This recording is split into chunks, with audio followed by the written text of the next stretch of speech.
पूरी दुनिया में करोला को एक बोरिंग कार समझा जाता था, लेकिन अब जो करोला की बिल्कुल लेटेस्ट वाली जनरेशन आई है उसे देखकर फाइनली जितने भी इंटरनेशनल कार रिव्यूअर्स हैं उनका ये कहना है कि अब एटलीस्ट टोयोटा करोला बोरिंग नहीं है। लेकिन मजे की बात मैं आपको बताऊं कि ये गाड़ी अब न सिर्फ लुक्स के मामले में कूल हो चुकी है, बल्कि इस गाड़ी को बनाने के लिए जो जो टेक्नोलॉजी टोयोटा ने यूज की है उसको सुनने के बाद आपको इस गाड़ी से सही मोहब्बत हो जाएगी। और वो होता है ना कि जापानी गाड़ी चलाने का असल चस्का वो आपको इस गाड़ी में आएगा। वजह ये है, सबसे पहले तो ये टोयोटा के ब्रांड न्यू टैंगा प्लेटफॉर्म या TNGA प्लेटफॉर्म पर डिजाइन हुई है, यानी कि Toyota new global architecture platform के ऊपर इस गाड़ी को डिजाइन किया हुआ है। ये प्लेटफॉर्म दूसरी करोला की जो प्लेटफॉर्म्स है उनसे डिफरेंट कैसा है? सबसे पहली बात ये, इस प्लेटफॉर्म के ऊपर ये डिजाइन हुई हुई गाड़ी जो है इसको इसके कंपोनेंट्स को, इसके जो हैवी वेटी कंपोनेंट्स हैं उनको इस तरीके से डिजाइन किया जाता है कि इनका सेंटर ऑफ ग्रेविटी बहुत ज्यादा लो होता है। अब सेंटर ऑफ ग्रेविटी लो होने की वजह से इस गाड़ी की जो रोड के ऊपर फील है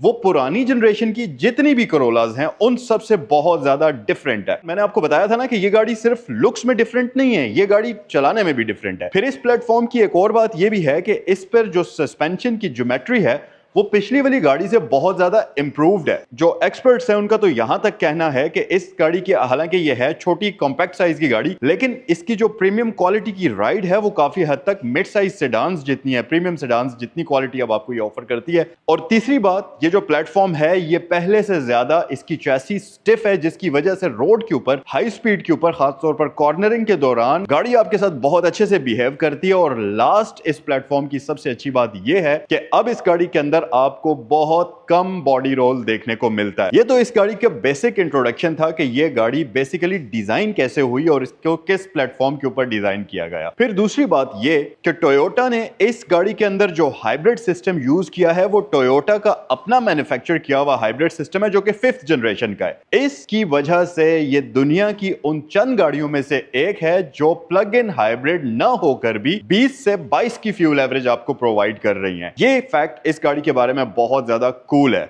और फिर ऑब्वियस सी बात है, इसके साथ करोला की नेम प्लेट जुड़ी हुई है और अभी तक पूरी दुनिया में करोलाज तकरीबन 5 करोड़ से ज्यादा बिक चुकी हैं। तो आप खुद सोचें कि करोला के ऊपर लोग कितना ट्रस्ट करते हैं। ये जो गाड़ी आप इस वक्त देख रहे हैं ये 12th जनरेशन की टोयोटा करोला हाइब्रिड है। अच्छा, क्योंकि इसकी चैसी में जो सस्पेंशन के ज्योमेट्री है वो कंप्लीटली चेंज है, तो इसके साथ साथ टोयोटा ने इस गाड़ी की सस्पेंशन भी डिफरेंट रखी है। पुरानी करोलाज में बैक साइड पर आपको टॉरियन बीम दिया जाता था, इस गाड़ी के अंदर अब रियर साइड पर आपको मल्टी लिंक सस्पेंशन सिस्टम मिलता है जो कि प्रियस में आता है। अब एक और मजे की बात कि इसका जो हाइब्रिड सिस्टम है वो भी प्रियस से ही ड्राइव किया हुआ यहां पर आया है, लेकिन इसको और ज्यादा रिफाइन किया गया और ज्यादा बेहतर बनाया गया, जिसकी वजह से ये गाड़ी आपको अभी 22 की एवरेज तो आराम से प्रोवाइड करने की सलाहियत रखती है। और मैं आपको मजे की बात बताऊं, कई स्टडीज में ये देखा गया है कि ये गाड़ी एक फ्यूल टैंक में 1000 से लेकर 1100 किलोमीटर तक भी चली है। ड्राइविंग बिहेवियर पर डिपेंड करता है और अगर हम उस फ्यूल एवरेज को माने तो तब ये गाड़ी 27 की भी एवरेज दे रही है आराम से। अब आप सोचें कि एक ऐसी गाड़ी जो प्लग इन हाइब्रिड नहीं है, सिंपल हाइब्रिड सिस्टम यूज करती है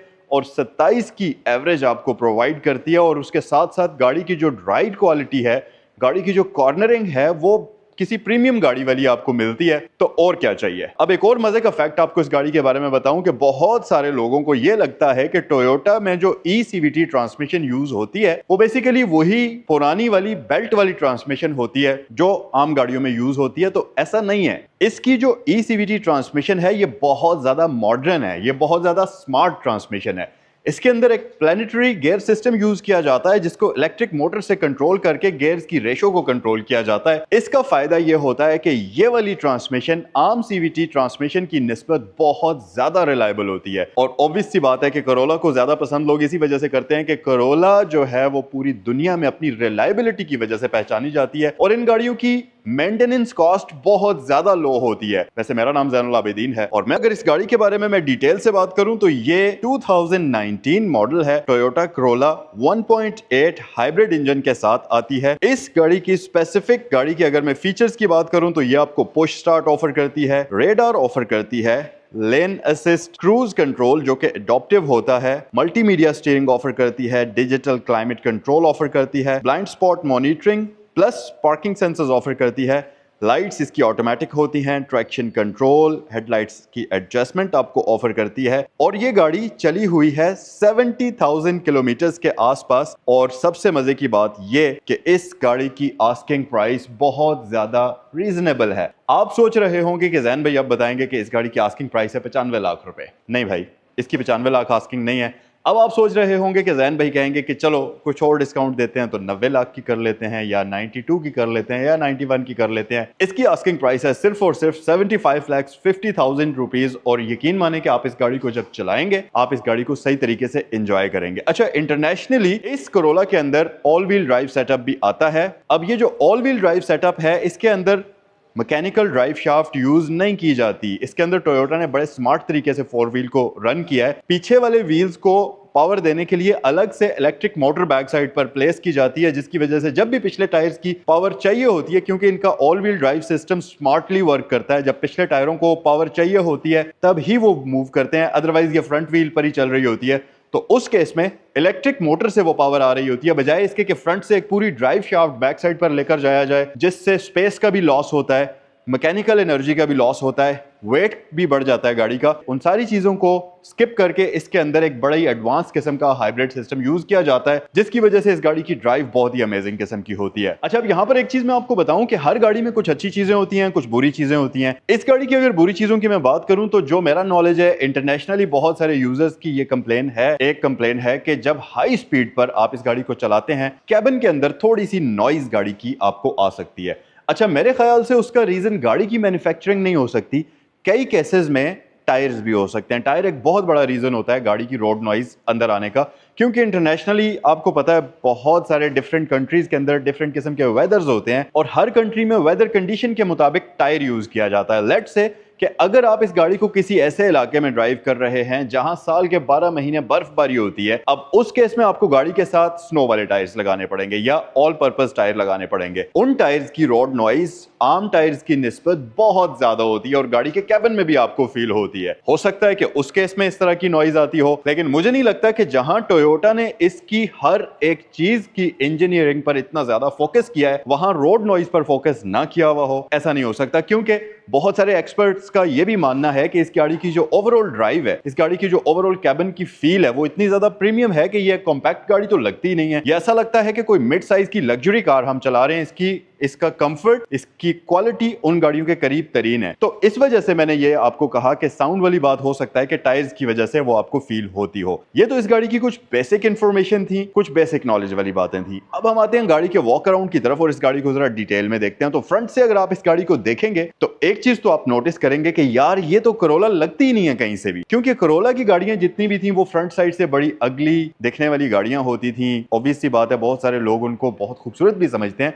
लेकिन बहुत सारे लोगों का ये भी मानना है कि टोयोटा की गाड़ियां दिखने में इतनी ज्यादा खूबसूरत नहीं होती। अगर आप उस तरफ वाली पार्टी में से हैं जो ये समझते हैं कि गाड़ियां खूबसूरत नहीं होती टोयोटा की, तो ये गाड़ी देखने के बाद आपका प्रोस्पेक्टिव चेंज होने वाला है, क्योंकि इस गाड़ी के अंदर आपको बहुत ही खूबसूरत, बड़ी ही शार्प किस्म की लाइट्स आपको मिलती हैं। और यकीन माने इस गाड़ी को टोयोटा ने बेहद एरोडायनामिकली डिजाइन किया है। इसकी जो विंडस्क्रीन का स्लोप है, फिर इसके जो बॉनेट का स्लोप है, ये जब आप देखेंगे तो आपको अंदाजा हो जाएगा कि यार ये गाड़ी सही जो मॉडर्न टेक्नोलॉजी और साइंस है ना उसका शाहकार है। कोरोला का बैज आपको यहां पर मिल जाएगा, इसमें आपको फॉग लैंप्स का ऑप्शन मिल जाएगा। अब इधर आ जाएं तो रिम्स इस गाड़ी के अंदर आपको टोयोटा के आइकॉनिक मिलते हैं, लेकिन ये ब्लैक कलर के अंदर हैं। इसके टायर साइज की अगर मैं बात करूं तो इस गाड़ी के अंदर 215/55 का टायर यूज हुआ हुआ और इसके रिम्स का साइज 17 इंचेस है। यहां पर बड़ा ही इंटरेस्टिंग फैक्ट और आपको मैं बताऊं, क्योंकि ये प्लग इन हाइब्रिड नहीं है, तो टोयोटा ने इस गाड़ी को ऐसे डिजाइन किया है कि जब भी कभी आप इस गाड़ी को ब्रेक करेंगे, आप ब्रेक अप्लाई करेंगे, तो ब्रेक से आने वाली एनर्जी को ये वापस इलेक्ट्रिसिटी में कन्वर्ट करके बैटरी में स्टोर करती है। क्योंकि जाहिर है बाहर से कोई भी सोर्स नहीं है इसको प्लग इन करके चार्ज करने का, तो दो ऑप्शंस हैं आपके पास चार्जिंग की इस गाड़ी के अंदर। या तो इसका इंजन गाड़ी की बैटरी को चार्ज करेगा, या फिर इसकी जो रीजनरेटिव टेक्नोलॉजी है उसमें ब्रेकिंग इस गाड़ी की बैटरी को चार्ज करेगी। इस गाड़ी का एक फायदा यह भी है कि इसको इस तरीके से डिजाइन किया है टोयोटा ने कि लो स्पीड वाली ड्राइविंग में, सिटी वाली ड्राइविंग में या पार्किंग में जब आप इस गाड़ी को बाहर निकाल रहे होते हैं तो इसका इंजन कंप्लीटली शट डाउन होता है। गाड़ी आपको पता भी नहीं चलता कि चल रही है, लेकिन असल में वो मूव करती है। इसी वजह से इन गाड़ियों के अंदर एक साउंड आपको दी जाती है जो कि कई सारे कंट्रीज के अंदर ये एक सेफ्टी चेक होता है जो कि गाड़ियों के अंदर दिया जाता है, ताकि ताकि पेडेस्ट्रियंस को पता चल सके कि कोई गाड़ी चलती हुई आ रही है। अब आप सोचें कि ये कितनी ज़्यादा साइलेंट होगी, चलते हुए कोई किसी किस्म की आवाज़ ये गाड़ी नहीं करती। साइड की अगर बात करें तो जैसा कि मैंने आपको बताया कि इस गाड़ी के अंदर पुश स्टार्ट का फीचर आता है, तो हर गाड़ी के अंदर पुश स्टार्ट और स्मार्ट एंट्री दोनों चीज़ें कनेक्टेड होती हैं, तो इसमें आपको स्मार्ट एंट्री भी मिल जाता है। फिर उसके साथ यहाँ पर आपके पास साइड मिरर्स में ब्लाइंड स्पॉट मॉनिटरिंग का ऑप्शन भी ये गाड़ी आपको ऑफर करती है। इस गाड़ी को लुक्स को खूबसूरत बनाने के लिए आफ्टर मार्केट 2 टोन में कन्वर्ट किया हुआ है। इसका रूफ ब्लैक किया हुआ है, जिसकी वजह से गाड़ी ओवरऑल काफी खूबसूरत लग रही है। बैक साइड पर आए तो सबसे पहले हम डिग्गी से स्टार्ट करते हैं और यहाँ आप देखेंगे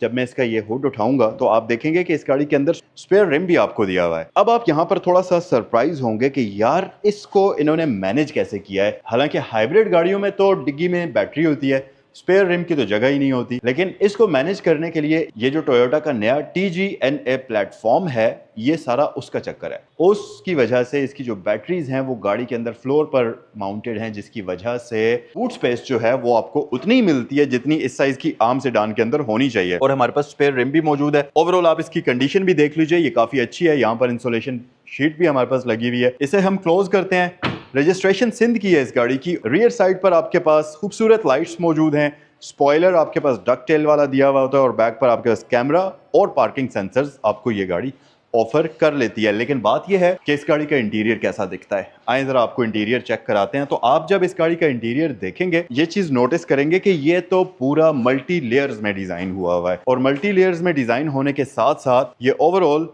ब्लैक कलर में है, जो कि गाड़ी को काफी ज्यादा स्पोर्टियर फील देता है। अच्छा जी, ये सीट थोड़ी आगे हुई भी है, तो इसको मैं थोड़ा सा अपने हिसाब से एडजस्ट कर लेता हूँ।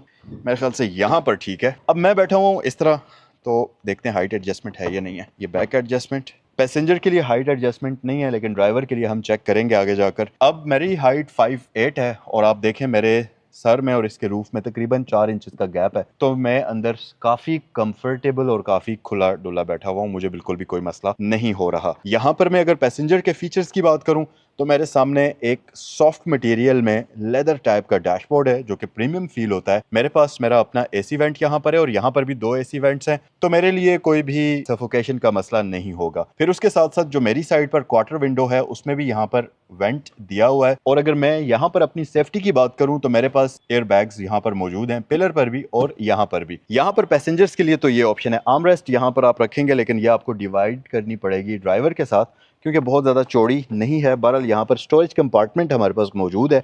सीट क्योंकि इनमें इस गाड़ी में लेदर वाली हैं तो ये बहुत कंफर्टेबल हैं। मिड वाला सेक्शन सारा फैब्रिक में है, जिसकी वजह से ब्रीदिंग अच्छी होगी और स्वेटिंग का मसला नहीं होगा। बाकी सीट्स इसकी लेदर में है और इसकी जो सीट्स हैं इनके ऊपर भी एयर बैग्स आपको दिए जाते हैं, तो उस मामले में ये गाड़ी काफ़ी ज़्यादा सेफ है।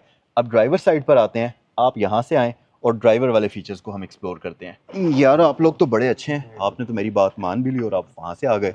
चलें, ये भी अच्छी बात है। इस सीट में तो हाइट एडजस्टमेंट नहीं थी, ड्राइवर की हम चेक करते हैं। ड्राइवर वाली सीट के लिए हाइट एडजस्टमेंट आपको दी जाती है, तो आप इसको अपनी हाइट के मुताबिक एडजस्ट कर सकते हैं। अभी मैंने जो मैक्सिमम इसकी हाइट है वहाँ पर इसे रख लिया है और उसके बावजूद आप देखें तो मेरा सर रूफ को नहीं टकरा रहा। तकरीबन अभी भी 3 से 4 इंचेस का गैप बाकी है। ड्राइवर के लिए क्या क्या ऑप्शंस इस गाड़ी में आपको दी जाती हैं वो मैं अब आपको दिखाता हूँ। आ जाएं। सो जी, ये देखें, यहाँ पर हमारे पास लेदर स्टीयरिंग व्हील है। सबसे पहली चीज़ तो यहाँ आपके पास क्रूज की ऑप्शंस मौजूद हैं। एडॉप्टिव क्रूज है जिसमें लेन डिपार्चर वार्निंग भी है, ऑटो ब्रेकिंग भी है, फिर आपके पास मल्टीमीडिया के कंट्रोल्स भी हैं और यहाँ पर आपके पास ये कंट्रोल्स किसके हैं ये मैं आपको आगे चलकर बताता हूँ। हॉर्न अगर आप इस गाड़ी का बजाएंगे तो ये कुछ ऐसे बजेगा। हॉर्न बहुत मजे का है इसका। यहाँ देखें तो आपके पास हेडलाइट्स के एडजस्टमेंट है, ओके। इसमें ऑटो हाई बीम असिस्ट भी है, ट्रैक्शन कंट्रोल भी है। इस तरफ आपके पास इसमें ऑटोमेटिक लाइट्स का ऑप्शन आ जाता है। यहाँ हमारे पास इंजन स्टार्ट स्टॉप बटन है। आप सोच रहे होंगे कि मैं इसको स्टार्ट क्यों नहीं कर रहा, तो मैं इसको इसलिए स्टार्ट नहीं कर रहा क्योंकि यहाँ पर DVR कैमरा इंस्टॉल्ड है गाड़ी की विंड स्क्रीन के ऊपर, जो कि स्टार्ट करने पर बहुत ज़्यादा शोर मचाता है। तो चलें इसको स्टार्ट करते हैं और यहाँ पर फुल डिजिटल स्क्रीन है जो कि कुछ इस तरह से आपको वेलकम करेगी। अब आप देखें कि गाड़ी स्टार्ट है लेकिन कोई इंजन नहीं चला। क्लाइमेट ऑन हो चुका है, AC चल चुका है। क्योंकि इसके अंदर डिजिटल क्लाइमेट कंट्रोल है तो मुझे कुछ भी करने की ज़रूरत नहीं है। यहाँ पर बस वो खुद ही बाहर से टेम्परेचर डिटेक्ट करेगा और AC को ऑन कर देगा। अच्छा, ड्राइवर के लिए स्टीयरिंग व्हील की ग्रिप काफ़ी मज़ेदार है, ये एडजस्ट भी हो जाता है, तो आप इसको ऊपर नीचे आगे पीछे कर सकते हैं। यस, ये ऑप्शन भी मौजूद है। मज़ीद हमारे पास यहाँ पर अगर आप आएँ तो आपके पास ड्राइविंग मोड्स का बटन आपको दिया जाता है। तो आपके पास कितने मोड्स हैं ये हम चेक करते हैं। इको है, स्पोर्ट है, नॉर्मल है। ठीक है, 3 ड्राइविंग मोड्स हैं, इको, नॉर्मल, स्पोर्ट और ईवी मोड के लिए आपके पास अलग बटन मौजूद है। गियर नॉब यहाँ पर आ जाता है, यहाँ पर आपके पास इलेक्ट्रिक पार्किंग ब्रेक आ जाती है, कप होल्डर्स आपको यहाँ पर मिल जाते हैं। उसके साथ साथ स्क्रीन मौजूद है। इस मिरर में अनफॉर्चुनेटली ऑटो डिमिंग नहीं दी गई। ऊपर हमारे पास लाइट्स हैं जो कि हैलोजन बल्ब्स में आपको मिलती हैं। ये सारी ऑप्शंस यहाँ फ्रंट साइड पर हैं। 72,000 किलोमीटर एग्जैक्ट मीटर के ऊपर ये गाड़ी चली हुई है। और अब हम आते हैं पिछले पैसेंजर्स की सीट की जो स्पेस है उसको चेक करते हैं। ड्राइवर सीट मैंने कुछ ज़्यादा ही पीछे की हुई है, ठीक है, अपने हिसाब से बहुत ज़्यादा पीछे की हुई है जैसे मैं यूज़ करता हूँ नॉर्मली। अब हम देखते हैं कि इतना पीछे करने के बावजूद रियर पैसेंजर्स का क्या कंडीशन होगी। मेरी हाइट 5'8" है और यहाँ पर बैठकर मैं अपने नीज को फ्रीली मूव कर सकता हूँ। अंडर थाई सपोर्ट अच्छी है, मज़े की। हेड स्पेस अगेन जितनी फ्रंट पर थी उतनी ही है, तकरीबन 4 इंचेस का गैप है मेरे सर में। बाहर निकलते हुए एक प्रॉब्लम थोड़ी सी हो सकती है कि आप जब निकलेंगे तो सर आपका शायद यहाँ पर टकराए, तो आपको थोड़ा सा यूं करके इसमें से निकलना पड़ सकता है। ये थोड़ा सा एक छोटा सा इसमें मसला आपके लिए हो सकता है क्योंकि स्लोपिंग रूफ लाइन है, तो उस वजह से थोड़ा सा आपको यहाँ से होकर ऐसे निकलना पड़ेगा। यहाँ से अगर आप निकलेंगे तो फिर सर टकरा सकता है। ओवरऑल हमारे पास अच्छी स्पेस है, 3 बंदे बैक साइड पर आराम से बैठ सकते हैं क्योंकि फ्लैट फ्लोर है, हम्प वगैरह कुछ भी नहीं है। थोड़ा सा शायद आपको ये गाड़ी क्लस्ट्रोफोबिक लगे क्योंकि यहाँ से जो इसकी फ्रंट पैसेंजर की हेडरेस्ट का डिज़ाइन है, अगर इसको नीचे कर दिया जाए लेट्स से यहाँ पर, ये पूरा व्यू ब्लॉक करती है, तो शायद आपको फ्रंट वाली साइड से थोड़ा सा क्लस्ट्रोफोबिक ये गाड़ी लगे। लेकिन क्योंकि बड़ी विंडोज हमारे पास हैं, क्वार्टर पैनल्स भी हमारे पास मौजूद हैं, व्यू बिल्कुल क्लियर है, तो साइड से आपके पास अच्छा व्यू बन जाता है। और चीज हम देखते हैं कि इसकी बैक सीट्स फोल्डेबल होती हैं या नहीं।